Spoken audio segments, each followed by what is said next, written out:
বেলজলার যে চামড়ার কারখানা তার বাইরেই আমরা এই মুহূর্তে দাঁড়িয়ে রয়েছি। আমি দেখাতে বলবো সন্দীপনকে ছবিটা। এই যে দেখতে পাচ্ছ লেদার, ডেল্টা লেদার কর্পোরেশন, ঠিক এই যে G+4 স্টোরে যে বিল্ডিং রয়েছে সেই বিল্ডিংয়েই কিন্তু এই কোম্পানি ছিল এবং ওপরের তলায় অর্থাৎ ফার্স্ট ফ্লোরে কিন্তু আগুন লাগে। ঘটনাস্থলে 1:45 নাগাদ আগুন লাগে। আগুন দ্রুততার সঙ্গে ছড়িয়ে পড়ে যেহেতু একাধিক কাঁচা মাল এখানে মজুদ ছিল। তার পরবর্তী সময়ে ঘটনাস্থলে কিন্তু দুটো ইঞ্জিন এসে পৌঁছায়। সেই দুটো ইঞ্জিনের তৎপরতায় 15-20 মিনিটের মধ্যে আগুন নেভানো সম্ভব হলেও 5 জন কিন্তু গুরুতর জখম অবস্থা, তাদেরকে উদ্ধার করা হয়।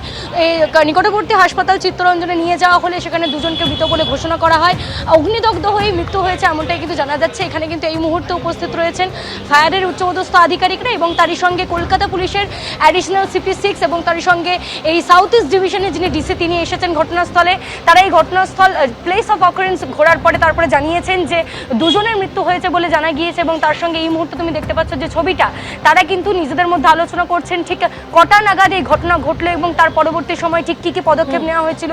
এই যে অফিস চলে বা এই অফিসের সংলগ্ন যে কারখানা, সেই কিন্তু ইতিমধ্যে এই অগ্নিকাণ্ডের ঘটনায় উঠতে শুরু করেছে।